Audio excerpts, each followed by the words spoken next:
dedicated, obsessed, focused. This is the Masters of Fitness podcast. Welcome to episode 26 of the Masters of Fitness podcast entitled Mind, Body, and Yoga.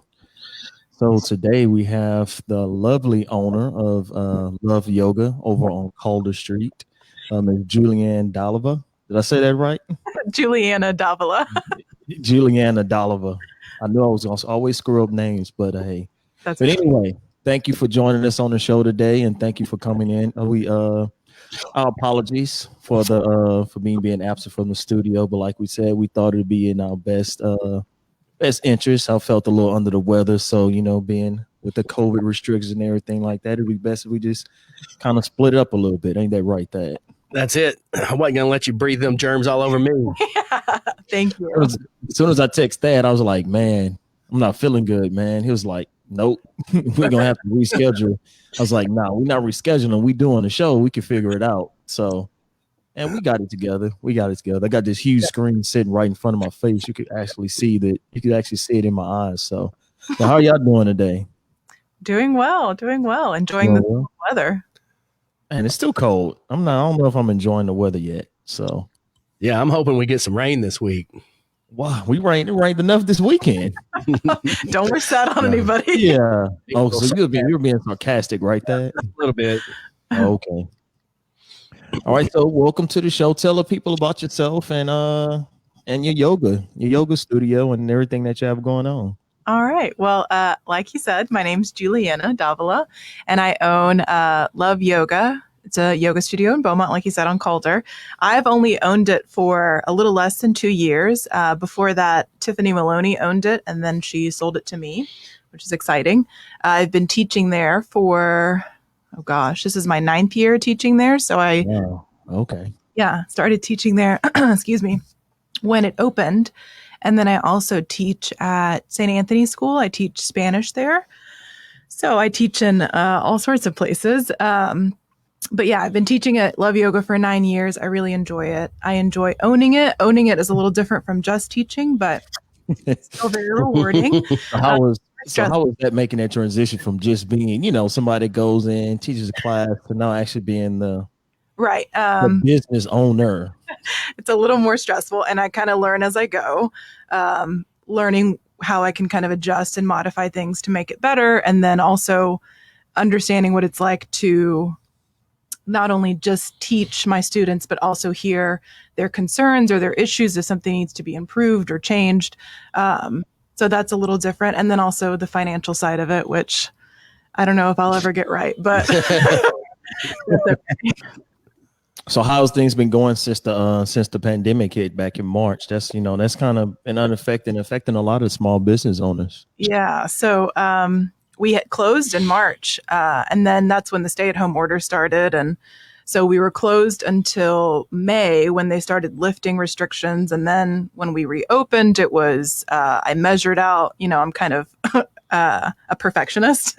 So I went in there with my little purple tape measure and started measuring out spaces and how much space we could get between. So at first we started with just 5 people coming in. They had to register beforehand to make sure that people would get their spot and wouldn't just show up and get turned away.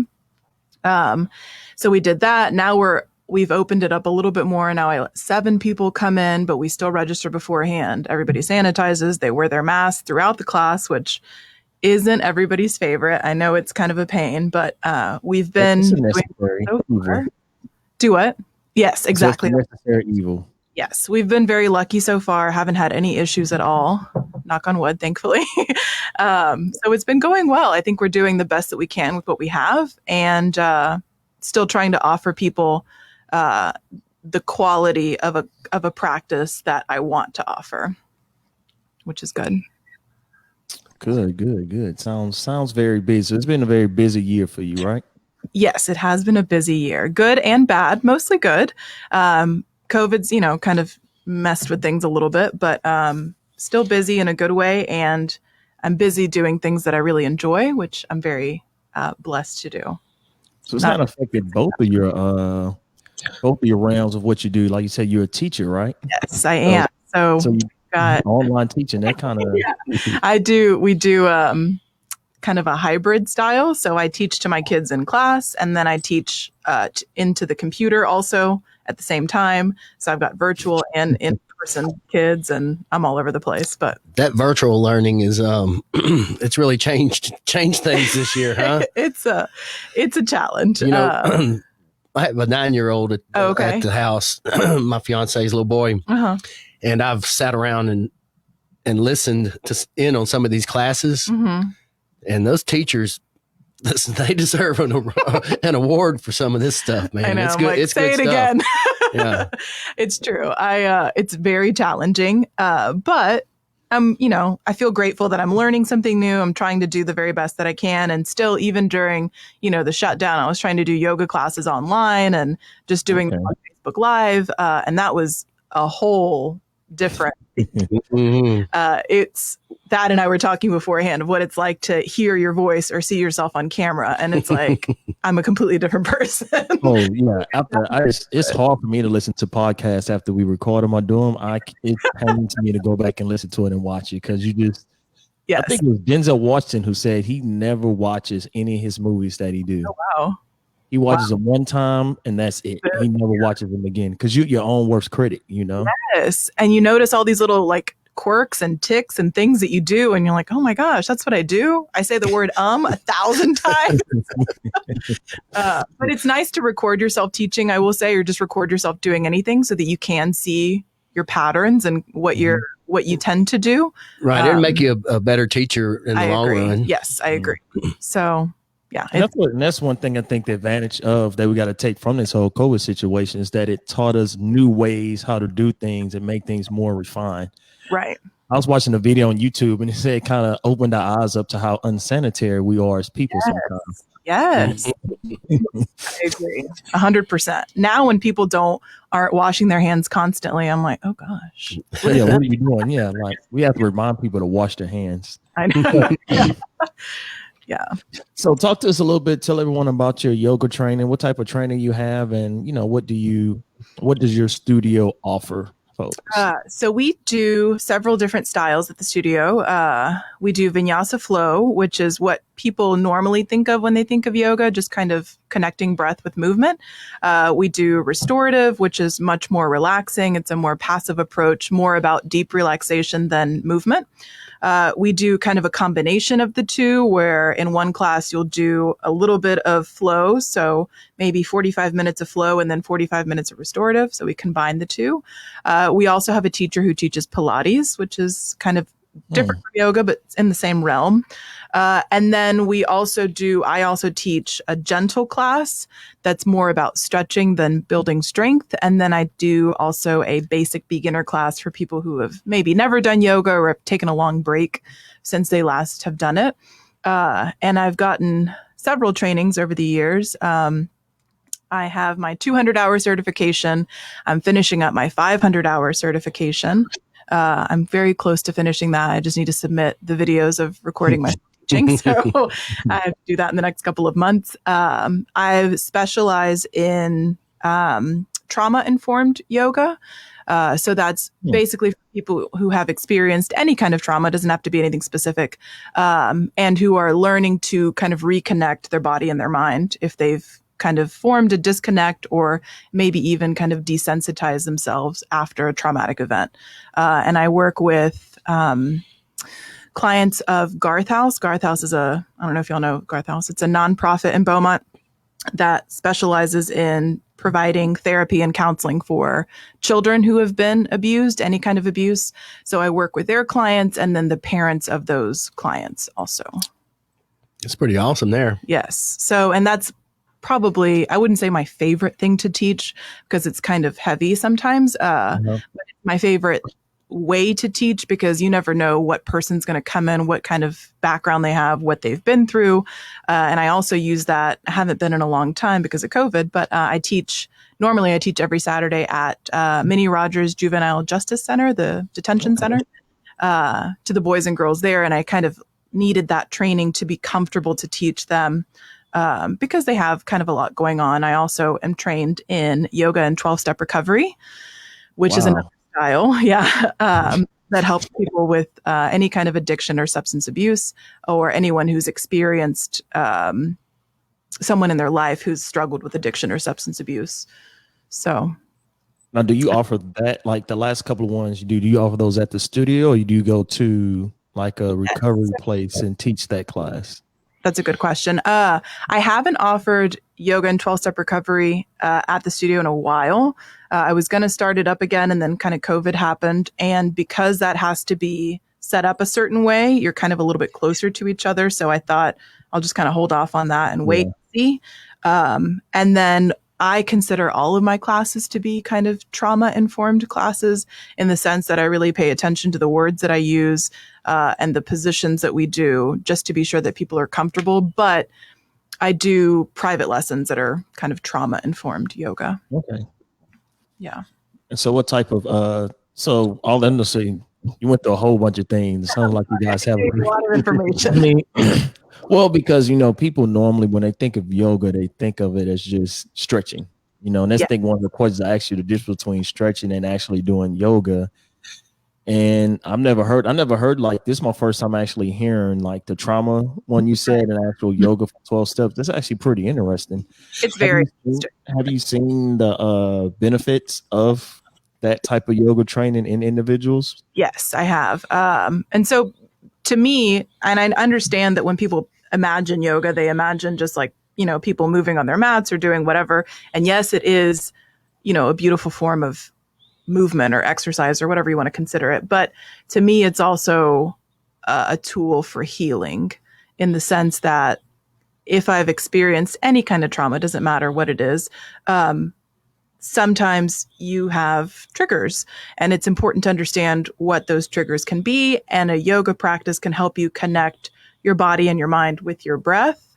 And then on top of that, understanding what kind of reactions you would have in a certain situation. For example, if you get maybe anxious in crowds, something that you can do to help yourself self-regulate would be something like pay attention to your breathing, or pay attention to your surroundings, or slow your breath down, things like that, that can help you on a daily basis, that aren't just applicable when you're on your yoga mat in a studio or at your house or whatever. Man, that's good stuff.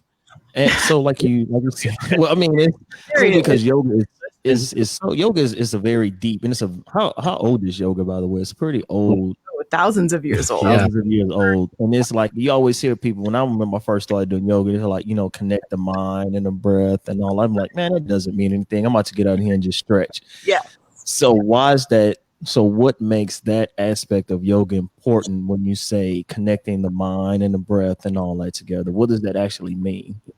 So that's a really good question. And I think in our culture, our society, we want just the result. I want to do this because I want this. And yoga isn't just what you do on your mat. It's a much deeper spiritual practice, right? Mm-hmm. So asana, which is what we call like doing poses on your mat, is just one aspect, right? And we have all these different parts. There's breath work, there's meditation, there's withdrawal of the senses, there's observances, there's restraints, there's all these things that are part of what we call the 8-limbed path, right? There are 8 parts to our yoga practice, and asana, the movement, is just one of them. So to me, it's important to understand the spiritual connection, because otherwise it's just like I'm doing gymnastics, I guess. I don't know, which isn't bad. I mean, any kind of movement I think is great. No matter what you're into, if you like CrossFit, or if you like running, or if you like lifting weights, or whatever it is, I think that's wonderful. But to me, it's about connecting a little bit more deeply and understanding who I am as a person, and then feeling that connection with other people, with everything else around me. And also, we get into this place personally, because yoga comes from India, right? And I wasn't trained in India, but I have kind of the lineage in my mind of who my teachers are, that I don't want to get into this place of cultural appropriation, right? Because it is based in a lot of Hinduism and those ideas, and it's not something that I was trained in India. So I want to be sure that I'm making sure that what I'm teaching and what I'm doing and what I'm saying is connected to something that comes from a deeper source, if that makes sense. Yeah, it makes a lot of sense. No. Sense. Because, through the years, like I told you before the show, I've dabbled around in yoga quite a bit, and you get to talking about it in different settings, and you get a lot of different reactions from people. You get to the people that think you're in there to you're worshiping something other than what everybody else does. Yes. So I went through a few of them conversations. Yes. But to me, one of the things that always intrigued me about yoga was the meditation part of it. Right. That to me, it's really, really hard. Yes. To do that, and it's really hard to do it and not go to sleep. Yes. Yes, I agree. And to me, that's I have a teacher who often says that you don't do meditation. Meditation is a state of being, and I agree with her on a certain level. But it is incredibly difficult to sit there and just not think or not do anything, just breathe. It's probably the hardest thing you could do. Yeah, because your mind's racing it. Exactly. Just going. Yeah. And if you're, you have a job, you have a family, you've got kids, whatever, something's going to pop in there. So to me, the idea is not, let me empty my head completely right now. That's not going to happen. Right. Maybe it's for 10 seconds. I don't think about anything but my breath. Maybe for 30 seconds, maybe for a minute, kind of work my way up and then understand that at a certain point, something's going to pop in my head. I'm going to get hungry. Something's going to happen. Right. So I have to remember that it doesn't have to be perfect. It's just you're practicing. That's all. So that you can be more mindful in your everyday life. I don't know how many times I've driven somewhere and I get there and I'm like, I wasn't paying attention. I don't even know how I got here. Right. It happens often. And it's important to understand, I'm checking out and it's because, I've got too much on my mind or I'm thinking about a million things, and to just slow down and do one thing at a time, one breath at a time. That's it. Otherwise, I'm not really giving my full attention or potential to the one task at hand. Even if that one task is I'm washing the dishes, but I'm thinking about 1,000 other things. Let me just focus on washing the dishes, give my full attention to this task, and then move on. Or I'm having this conversation with these two people. Let me give my full attention to these two people. And then when I have, something else, I can do that. But it's important to make sure that everything matters just as much as the next thing. I know that it's, we think like, well, that's not important. I don't have to worry about that. But it kind of is. Yeah. But it's hard to think like that these days because the advent of social media and our cell phones, what it kind of inherently teaches us to have short attention spans. Yes. You can be phone, you look at Facebook, you put it down. You go do something else, you pick up your phone, look at Facebook, and you want that instant gratification on so many other things and so much going on. You get a text message, you have to respond right then and there. If you don't respond within 30 seconds, somebody think you're ignoring them. Right. Or you're mad or whatever. Or you're mad. So it's like even getting back into that meditation, it's like we have to force ourselves to disconnect from the world and just be, within our own minds, relaxing for like 30 minutes to an hour, however long it takes. But it's hard to do in this. It's hard to do in this day and time. And it's important too, like you're saying, with our phones and all that, because I do it too. I mean, I know it sounds like, but no, I mean, I'm sitting on the couch and I'm watching TV, but at the same time, I'm scrolling through Instagram. Like, what am I doing? Right. Exactly. Yeah. I'm not relaxing. I'm not enjoying whatever I'm watching. I'm just wasting time and thinking that this is relaxing and it's not. And at the same time, it's almost like we're so advanced with so many things going on that it's detrimental. We've got to like pull back a little bit, simplify to be able to be normal, functioning human beings. Right. One of the reasons we find ourselves so stressed out so much. One of the reasons I bring up the whole meditation thing is a lot of these big name coaches, these guys that coach like world-class bodybuilders, and world-class athletes and stuff, they're really big. And like, if you look at their list of things they want you to do or want their people to do, one of the top ones on every one of these people's list is meditate. Yeah. So, and you think about, because I follow a lot of, I guess like fitness people like you guys. it's so important to connect your body and your mind when you're doing a movement, any kind of exercise, doesn't matter what it is. You will get better results and you'll become stronger or faster, whatever it is, more quickly than if you, let's say the exercise you're doing is, I don't know. Tell me like an exercise. I don't do like exercise a clean and like jerk. Whatever that. If you're connecting what your body is doing, if you're thinking, okay, this is how it feels in my body. This is how my shoulder feels. This is how my spine feels. This is how my breath feels. I'm going to inhale here and exhale here, whatever. You will get better results just by connecting that movement. If you're doing clean and jerks, let's say you do, 20 of them, and you're thinking like, okay, I got to go to the dry cleaners and I got to pick up this at the grocery store and let me make sure that I call this person back and, I can't forget that email. Your body is not connecting to you might as well just be sitting on the couch. That's true. And you won't get the, like you said, you're not concentrating, so you're not getting that feel. You're more prone to injuries. Your muscles not firing like they should. You're much more prone to injury. That's so true because you're just not paying attention. And that's just one other thing that you're not paying attention to. I need to learn that's what I would need to learn how to, when I do yoga, I need to learn how to, get more into that thought process of understanding, like breathing, doing the body. Because I'm just gonna be honest. When I do it, I try to hurry up and work my way through it because it's like maybe I understand. 10, 15 minutes before I go to bed. I need to stretch out my hips a little tight, so I throw on a quick YouTube video and just power through. But I don't think I'm getting a full benefit because I'm not making that connection like you're talking about, like really just, getting to that train of thought, that whole trance or whatever, and just working through. And it's helpful to me. Like when I took my first class, I remember I was 15 or 16. I was young. And one of my friends was like, there's this place, let's go, let's try it. So we go, and I'm thinking, I wore sweatpants and a big t-shirt. I was like, I'm about to get comfy and relax. And it was not that. It was a hot yoga class. And every second of it, I was like, this is miserable. I hate it so much. I can't wait to get out of here. But then when it was over, I was like, well, that was magical. Yeah. And I need to go back to it.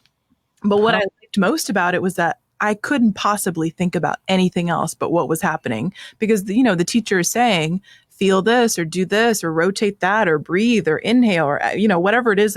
There's so many things that are going on in my head and I'm paying attention to what I'm doing to make sure I don't fall over, that it was impossible for me to think about anything else but what I was doing right then and there. And that's, I think, what first got me so interested is that I felt so good afterwards. I mean, it was like, everything was great. Right. And I've never been like an athletic person. I tried out sports. I was bad at them. I'm not, but yoga was the one thing that I was like, okay, this feels good. I enjoy it. I like it. I feel good afterwards. I look forward to going, and it was a place where it was like, for this 1 hour, I'm not going to think about anything else but my body and the way that it's moving and the way that I'm breathing. So to me, that's what's helpful is that I can pay attention to, okay, I'm going to be in this pose and we're going to take 5 breaths. I'm going to count, inhale, exhale, 1, and it's so helpful to have that like the background is your breath in and out, that rhythm. That's all you need. People talk about getting like a runner's high or getting all these endorphins from working out. Some of the best feeling that I've ever had from a type of exercise like that is coming out of the yoga studio. Yeah. And you just read my mind. People talk about, the runner's high or getting in the flow of something. I've never felt the runner's high. I just feel miserable when I run, but I'm sure that it exists. But that idea that you're so in tune with whatever the movement that you're doing, that everything else kind of floats away, which is so helpful. And I know that people feel it when they exercise, maybe like, ballet or dance or yoga or whatever it is, running. People do feel that, but it's because you're so in tune with your body that your mind can completely relax and you're just focusing on this breath and this movement, and that's it. That's cool. Look, we got a question here, Ernest. Oh, question. Let's post it up. All right. Oh, you got it, huh? Yeah, I got it. All right. Is there a short routine to get the body started in the morning? Oh, that's a very good question. So in the morning, I'll be honest, I don't do it every morning because sometimes I'm like getting out of bed, going. But if you want maybe 10 minutes or so, 5 minutes, 10 minutes, I like to do just like reaching up, folding forward a couple of times, maybe do that 3 or 4 times, just to kind of stretch out your hamstrings a little bit. I like to do side body stretches. Do those for a little bit. Anything that stretches your chest and your shoulders, especially if you are a person that sleeps on your side, then you kind of compress all night because you get wrapped out. And then stretching your hips and your back a little bit. So that could mean maybe you sit in kind of a deep squat. Maybe you do like a down dog to plank a couple of times, something like that to kind of warm up your spine. My favorite thing to do most every morning, most every night is just cat cow. Where you're on hands and knees and you drop your belly and you kind of arch your back and round out with your breath. That's my favorite thing to do because that's a wonderful movement to do for your spine. Yeah, they say it resets the spine. Huh? Yes, you reset your spine. And as you age, mobility in your spine is the first thing to go, which is why people have trouble with balance as they get older. Yeah. So on top of his question, is there a necessary time frame that you have to do yoga? I mean, like, like you have some like be like 5 minutes or like a 90-minute session. Does the timing really matter, or just more about specifically what you're trying to target at that moment? That's a good question. I think it depends on your natural patterns. Like some people are naturally morning people, and some people are naturally night owls. I would go with that normal rhythm of your body. I am a morning person, but I prefer to practice in the evening because in the morning I'm so tight that it's like I've got to get the day to kind of warm me up. And then by like 5:30, I'm good to go. I can do my practice. But it depends. A lot of people like to practice first thing in the morning when they wake up. I think whenever you have time, do it. If it's at lunchtime, 10 minutes before you eat your lunch or whatever it is, I think that's perfect. I think there are times that you need to pay attention to whether it's an invigorating practice, like something that's going to give you a lot of energy. You probably don't want to do it right before bed. But to me, any kind of movement is good.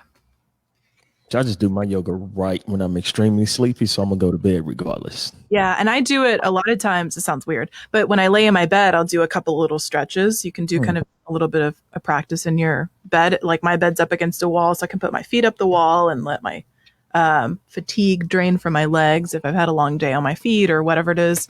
A couple of little things before I wind down is a nice little way to kind of get you into sleep mode.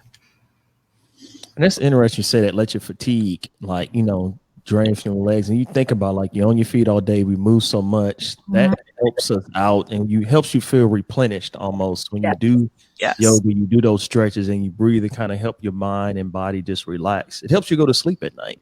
I think so too.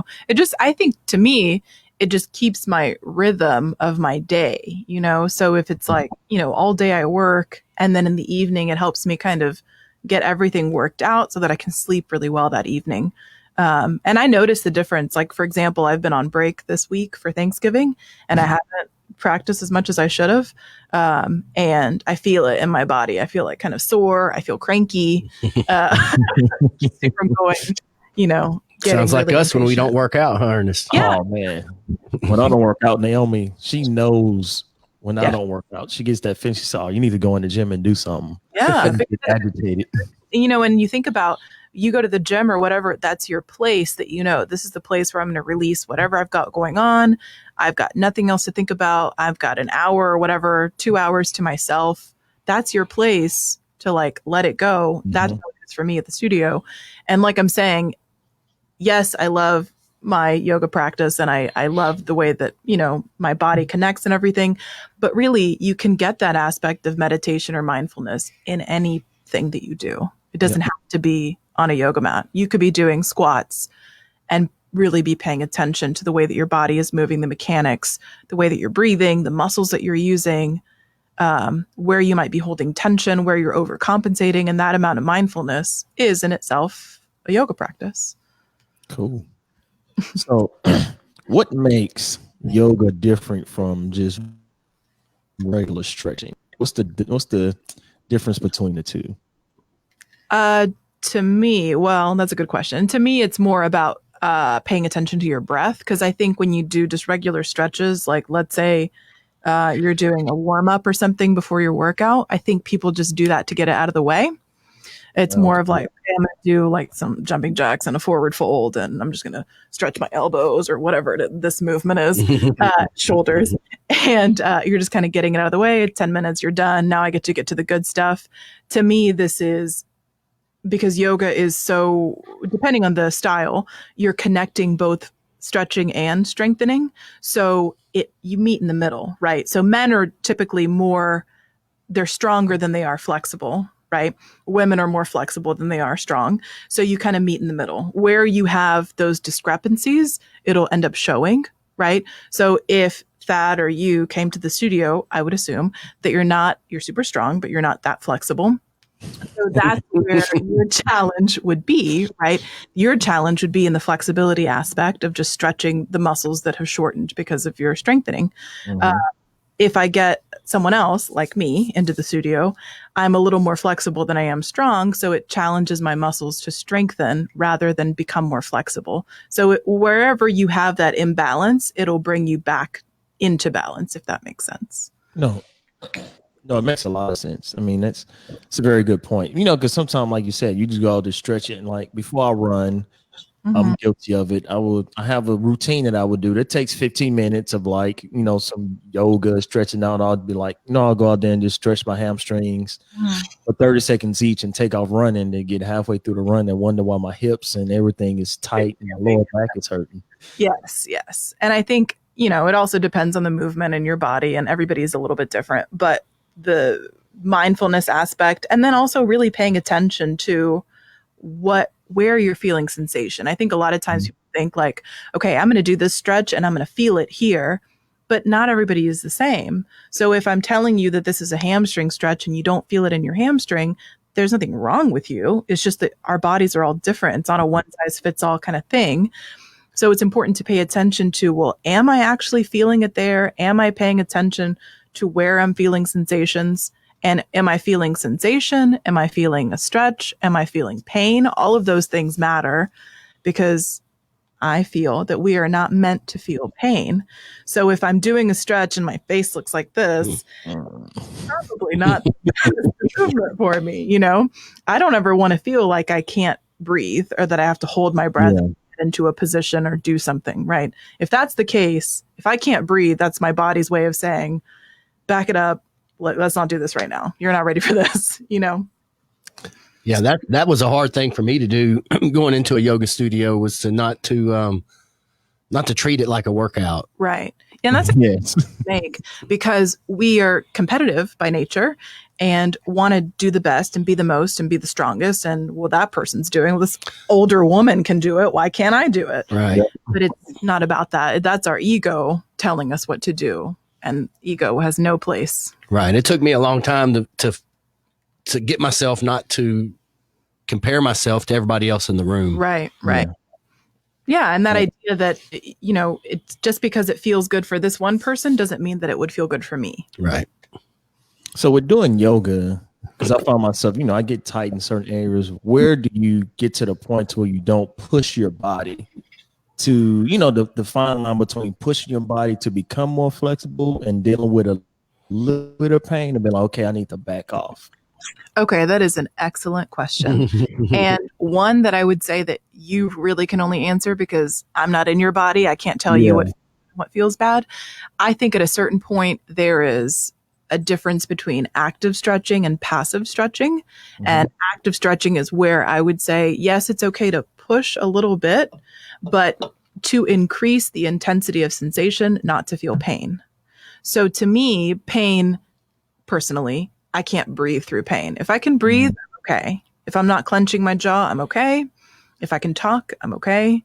But if I'm feeling pain, that's going to stop me from breathing. And that's my body's way of saying, stop. Okay. Right? But I also think that a lot of times we think like, well, I can handle more. And that's more is not necessarily better. Right. And I know that it's important for us to stretch and move our bodies. But at a certain point, when someone walks in and they say, well, I want to be able to do splits, then I think, okay, fine. But why?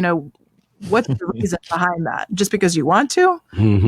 like it's not going to make you a better person. It's not going to, stretching your hamstrings is great, but anatomically, not every person is hypermobile. And if you're not hypermobile, doing splits is really difficult. So to me, I think, what's the reason? What is forcing you to want to be able to do this very specific thing with your body? Is it an ego thing or is it something else? That's interesting. Yeah, you trying to learn how to do a split? No, about you. When she started talking about a split, it made me think that just this week, I was just looking at stuff on YouTube and somehow or another, I stumbled upon this thing that it's made for like MMA guys it's like a seat they sit in and the legs and go like in some stirrup looking deals and you crank on it. It has this wheel on it. And when you crank on it, it opens your legs. Oh my God. And that's, maybe for MMA, if you're thinking about, you really need to work on hip mobility and flexibility so you can do all of those movements. But at the same time, that to me, that it sounds like a torture contraption. It looked like a torture contraption. And to me, that's, if you're forcing it something that much, it's just not worth it to me. Like I see. If you're forcing it that much, it's probably going to go back to where it started from anyway. And that's where you create injury too. That's when, if you're a man, your hips and your pelvis are shaped very differently from a woman's. Yeah. That kind of movement isn't natural for you, right? You're not made to move that way.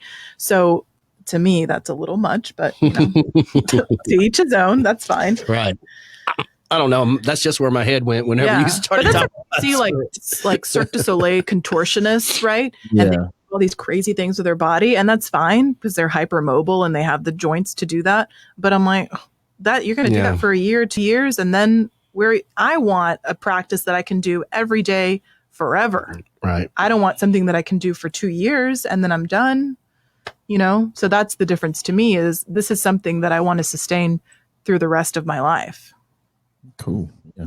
So speak a little bit about, we talk about yoga and how it helps with the mind, body, stretching, getting mobile and all that. What about balance? The balance side of it. Cause I remember when I started doing, that was kind of the thing that helped me improve in my Olympic lifting and stuff like that, was the balance part of it that I wasn't expecting, because I didn't go into yoga thinking it would help me improve my balance and all that. I was just, trying to get more flexible. So, right. So that's another good comment to make. And the thing that people struggle with the most is, one, meditation, like we talked about, but also balance. So balance is twofold in the way that it's challenging. One part of it is physical, right? You've got to use your muscles to kind of keep you in this position. But the other part of it is mental. And if you've got a lot going on in your mind, if you've got kind of things all over the place, it's incredibly difficult to balance. And I really like teaching balance postures because you can't think about anything else but balancing what you're trying to balance. Your phone could be ringing or whatever, but if you're trying to balance, that's the one thing you've got on your mind. It's a great and easy way to teach mindfulness. It's a good way to teach mindfulness to children. And it's also really difficult for a lot of people. But I think the thing I like about balance the most is that it teaches you to observe your reaction, because balance in itself isn't the biggest deal, right? If I can't balance on one foot, I'm not going to die. It's okay. Mm-hmm. If I react negatively to not being able to balance, my balance gets worse, right? So when you're sitting there and let's pretend you're trying to balance on one foot, right? Just lift one leg up. If I sit there and I'm like, God, I'm so stupid. I can't do this. This is so dumb. I hate it. My body, blah, blah, blah. If I'm saying negative things, I'm never going to be able to balance. It's not going to work. So I like to tell my students, it's like you're playing hard to get. You have to pretend that you don't care, and then it will come about naturally. But if you put so much effort into it, it's like the harder you work, the more difficult it becomes. So it's important to understand, again, what's going on in your mind and how is that affecting your body? Because I think people think their bodies and their minds are two separate things, and they're so perfectly connected. There's nothing that goes on up here that is not going to be manifested in some way in my physical body. So the balance aspect is very important. But again, simply because it brings you back to the awareness of the mind. And that's when I find I focus the most, is when I'm trying to balance. To me, that's the funnest part of it. Yes. Because you think, you know, am I feeling my feet? Am I holding my breath? Am I clenching my jaw? Am I somehow trying to compensate just so I can do this position where I've got one foot up or whatever? And a lot of times balance, like we talked about, decreases with age. So the older you get, the more people lose their balance, they fall over, whatever. So that it's important to practice so that you can maintain awareness, spatial awareness, I guess I should say. I remember our buddy who used to own Andy. He was teaching us how to do handstand walks and handstand holds. And he would always say, relax your face. You didn't realize, just like when you get your face tight, how much it affects. Yes. Like just that little tension in your face affects the rest of your body. You know, it's just stuff like that is that mindfulness of just knowing every exact detail kind of helps you out overall. So. Yes, I agree. And I remember when I first finished my first yoga training, my teacher told me, sometimes it feels like yoga ruins your life because you're so hyper aware of everything that goes on in your body that every day you'd feel like a hypochondriac every day. Like today, I was like, I have a headache. I wonder why. Is it the pressure outside? Did I not sleep well? Was I clenching my teeth? Did I not drink enough water? All these things where normally someone says, I have a headache, Advil, done. Yeah. That's it. But I'm like, well, my pinky toe hurts. Well, I wonder if this, you know, and you start to think about all these things because you're so aware of everything going on. But I think yoga is kind of like CrossFit in a way. Mm-hmm. I mean, one thing that's attracted me to CrossFit through the years is it never gets boring. Right. Okay. There's always something different to do. There's always something to get better at. You never get good at everything. So it just never stops. Right. So that's what keeps me, interested in it as long as I have. Yoga is the same way. Yes, I agree. You're never going to stop learning about that. Right. Yes. It really is. Like for me, I feel like the more I know, the less I know. It's like I learn one thing, then I've got to learn a bunch of other things. And even now I've been studying for 15 years and I'm still like, oh my gosh, I don't know anything. But and also in the sense that I've never done CrossFit, so I can't say, but the sense of like community helps a lot. Right. And I think that you practice with other people and you're sharing this experience with other people. Yeah. It brings you together. It connects you. So it doesn't matter how old you are or what you look like or where you come from. You just feel this deep connection because you've done these movements together. You've been breathing together, whatever. Right. Like the lifestyle, like that whole brings you into the whole, like, where you go to Exergen, you're out there by yourself, walking on the treadmill, lifting weights, stuff like yoga. CrossFit, you get that community built into it. And that's why I'm drawn to it. I like the community. Yes. So, even though I suck at yoga, I enjoy it because it's fun. Well, I'm sure I'd suck at CrossFit, but that idea that you have other people with you and that you're all connecting in some kind of way. Yeah. That's cool. So going back to your yoga studio, what are the class times? If somebody wants to come jump into the class or join the class, what do they need to do? So you can go to our website, which is LoveYogaBeaumont.com, or we have a reservation website. So that's how we do our class reservations. And it's LoveYogaBeaumont.punchpass.com. So you'll see a master calendar. You'll see all of our class times. You click on the class, put your name in, reserve it. It's very easy. And we have class every day. Every single day. So we Monday through Friday, 8:45 every morning. We also have some 10:30 a.m. times for people who like to kind of do a mid-morning time. We have class every evening, either at 5:30 or 6. We have Saturday morning at 9:30, Sunday at 1:30, but the Sunday class is Pilates, so a little different. So a bunch of different styles, different teachers, different times, something for everybody. And that's kind of my main goal in life, is to make sure that anyone who wants to practice yoga is able to, regardless of what physical capacity they have, right? So if you want to do it, I will find a way to make sure that you can do it, whether that's a different style or whether that's using props or whether that's whatever. That's kind of my mission, is to make sure that people feel that it's an inclusive practice that is not just for women or just for a person who looks like this or has this amount of money or whatever, right? Because it is meant to be for every person. Yeah. And yoga, like I said, you could do yoga anywhere. Like Yeah, anybody could do yoga. It could be anywhere in the park, at home, at your desk, in the office, anywhere you could do yoga. So right. You may not be doing, handstands everywhere or whatever, or headstands. But I mean, if I wanted to do a yoga practice in this chair for 10 minutes, I'd figure out a way to do it. Right. We got one more. Look, we got another good question for Mike. Mike is all over this yoga today. Do you recommend yoga immediately before or after heavy weight training, or should there be a significant break in time? That is a really good question. I'm trying to think. Heavy weight training, does that mean that you are weight training for an extended amount of time or lifting heavy weights? Lifting heavy weights, right? Yeah, we'll just say lifting heavy weights. Like I had like a hour and 30-minute session of weight training. Okay, I would recommend to do a little before and a little after, because one part of it, it's a nice way to kind of warm up your body and lengthen the muscles that you're about to shorten with weight training, right? But in the other sense is, if I'm going to do a little before and a little after, and I kind of sandwich it in between, I'm getting not only the mindset of paying attention to sensations, right? So you kind of get yourself in the groove of like, while you're weight training, you're paying attention to your body and the way that things feel. And because afterwards, you're going to feel a lot tighter because you've just worked those muscles quite a bit. So you want to be a little softer. This is my opinion, right? I'm not a master at anything, but I would be a little softer after, do some more gentle stretches after, and do some more vigorous stretching before to kind of warm you up for those movements. Because I know, for a while I would go to the gym and do gym things. And by that, I mean like read the instructions on the machine and be like, what do I do? Right. Or like pound weight. And I'm like, okay, this isn't for me.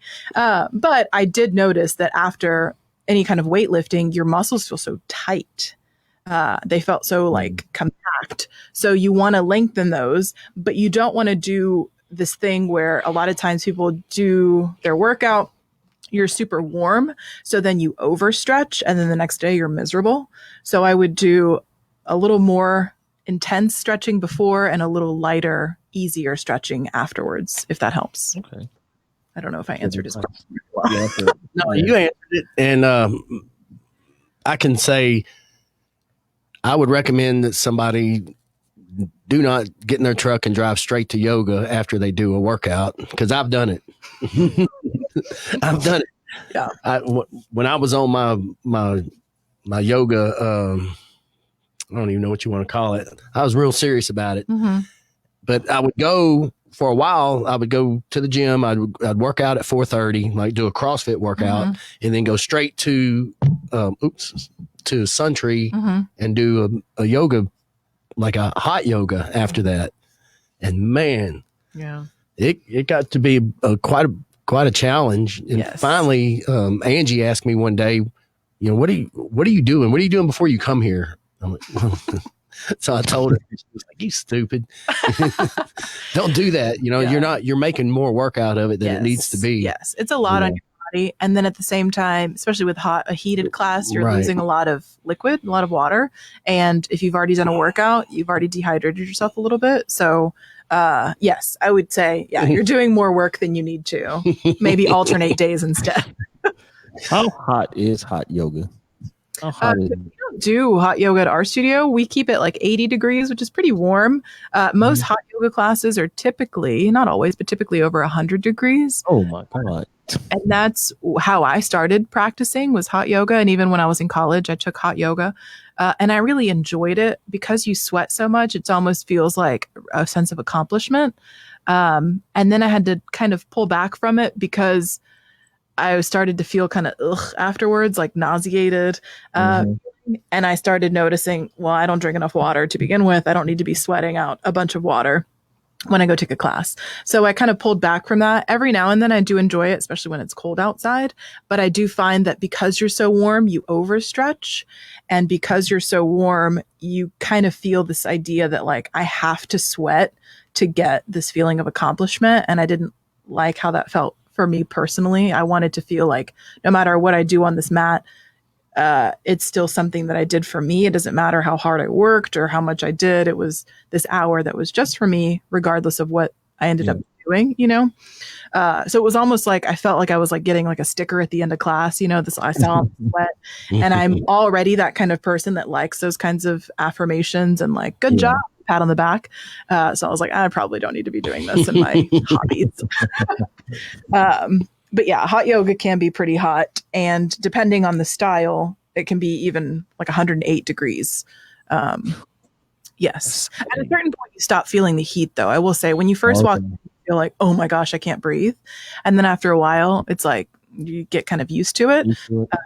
So if you wanted to try a class, try it out, see if you like it. Some people do, some people don't. I always liked it. Yeah. Like I was telling you before, I just felt like I was able to get deeper into the stretches without forcing myself. Right. Yeah. Because your body just starts to kind of melt, start to turn into like Laffy Taffy kind of.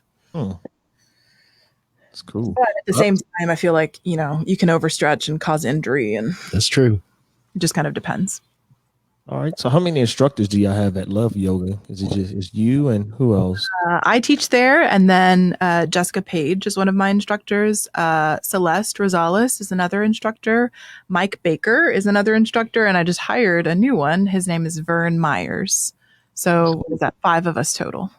Yes. So do y'all teach? Does each one of y'all teach a specific class, or it's kind of y'all all do the same type of instruction, yogas? Yeah, most everybody is trained in Vinyasa Flow, so that's the majority of our classes. Celeste also teaches Pilates. She's trained in that, so she teaches Pilates. And then I teach restorative, gentle, basics, regular flow, and then like kind of a lighter flow, because I'm trained in all of those. Okay, cool.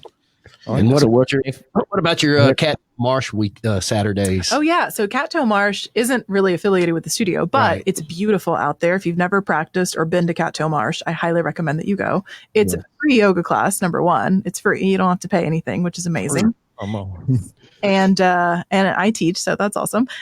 And so it's 9:30 every Saturday morning at Cattail. We do it out on the boardwalk. We kind of space out. You're out over the water. You get to see all the birds and the beautiful views.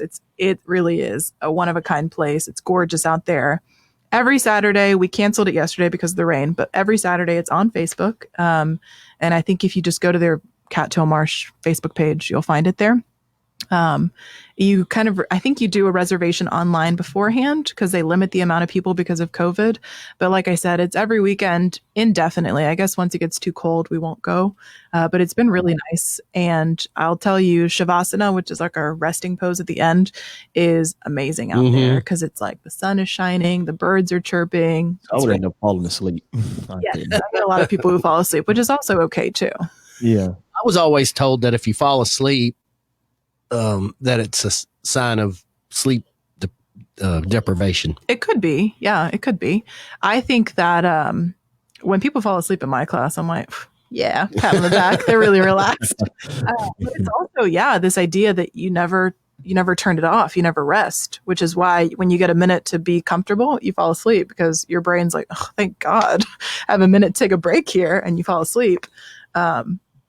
So yeah, it is common to fall asleep at the end of class. But that's my favorite part. It's my favorite part too. Is when you're done, like you say, just laying down. Yes. Yeah. And it's quiet and nobody's talking, nobody's moving. Do y'all use the bowls, the singing bowls? We do use the singing bowls. Yes, those are nice too. I got a pretty funny story about the singing bowls. The first time I was ever in a studio and the girl used singing bowls at the very end of it, I was laying there and all of a sudden I heard this noise and I'm like, man, that's getting loud. And I'm like, well, it must be part of the music, and I didn't want to open my eyes, turn my head and open my eyes. And finally, at the end, when everything was all over, I peeped over there at her and she had a big old bowl with that big drumstick looking thing. Yeah, those are nice. I do those. It's amazing the sound that comes out of those. I know, things. And they're not. I mean, some of them can be really big, but they make this like it reverberates throughout the room. It's really nice. But yes, one of the first times I ever used one, and And it must have been the first time the person had been to the class, but I started doing, I mean, they sat up like it was like their alarm clock was going off. And I was like, oh, not too loudly. Let me put it down. I haven't experienced the singing bowl. Is that what you're talking about? Yeah, they're Tibetan singing bowls, but they're like these little metal bowls. Sometimes they're made of quartz crystal. Those are a little different. They're metal bowls, and they can be different sizes. And you use this little, looks like a little drumstick kind of, and you like go around it, and it makes a sound. But like you said, it starts out really soft, and it gets really loud. So that's a nice way to kind of bring people out of a meditation. Mm-hmm. It's cool. All right. YouTube it, Ernest. What'd you say that? YouTube it. Oh, trust me, I'm gonna YouTube as soon as I get off. Maybe I can just get the sounds to help me go to sleep or something like that. Put me in the trance. Gonna put you out.